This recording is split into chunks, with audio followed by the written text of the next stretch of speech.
नमस्कार, मेरा नाम डॉक्टर सुवर्चला है। मैं जीवा फर्टिलिटी सेंटर्स में साइंटिफिक डायरेक्टर हूँ। टेस्टोस्टेरोन लेवल्स अगर कम हो महिलाओं में तो क्या इसका असर फर्टिलिटी पे पड़ सकता है?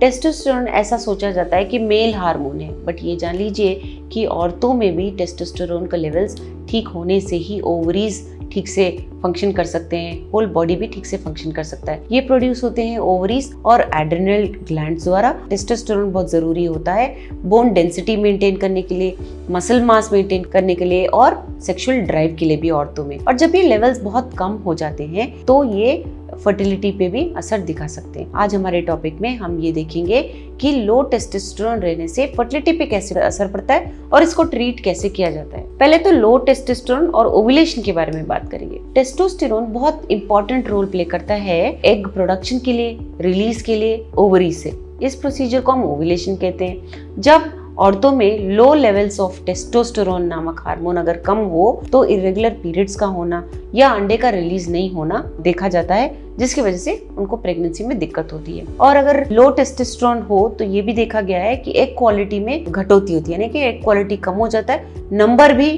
कम हो जाता है, जिसकी वजह से फर्टिलिटी पे असर पड़ सकता है। लो टेस्टोस्टेरोन और हार्मोनल इम्बैलेंसेस के बारे में भी बात करते हैं। टेस्टोस्टेरोन उन हार्मोन्स में शामिल है जो एक साथ काम करते हुए मेंस्ट्रुअल साइकिल को रेगुलेट करते हैं और ओव्यूलेशन में बहुत सहायक होते हैं। और जब ये लेवल्स बहुत कम हो जाते हैं तो ये हार्मोनल इम्बैलेंस की वजह से एग रिलीज नहीं होता। कौन से हार्मोन्स इम्बैलेंस हो सकते हैं? ईस्ट्रोजन, प्रोजेस्टेरोन नामक हार्मोन इम्बैलेंस हो सकते हैं। और एक ऐसा कंडीशन हो सकता है जिसे कहते हैं ईस्ट्रोजन डोमिनेंस, जहाँ पे ईस्ट्रोजन जो होता है बहुत ज्यादा हो जाता है प्रोजेस्टेरोन के मुकाबले।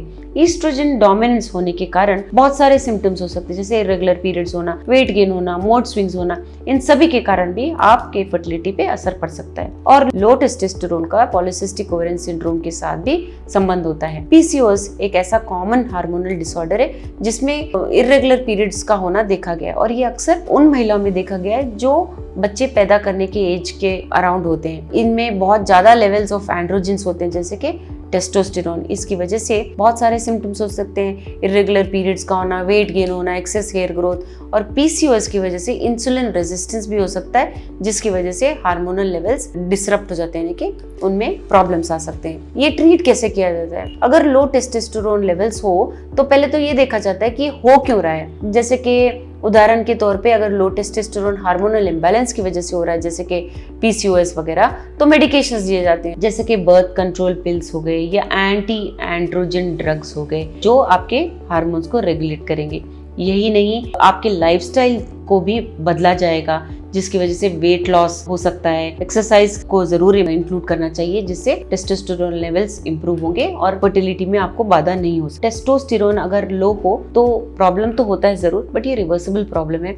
अगर आप टाइम पे क्लिनिशियन, गायनेकोलॉजिस्ट, फिजिशियन के पास पहुंचते हैं और उन्होंने ये प्रॉब्लम देखा है तो उसे वो रिवर्स भी करने की सहायता कर सकते हैं और आपके फर्टिलिटी, प्रेगनेंसी के चांसेस भी इम्प्रूव कर सकते हैं। इसके बारे में अगर आपको और जानकारी चाहिए, अवश्य जीवा फर्टिलिटी सेंटर्स आइए। धन्यवाद। हमने इस वीडियो को बनाने में बहुत मेहनत की है, ज़रूर हमें सब्सक्राइब और लाइक कीजिए। Thank you.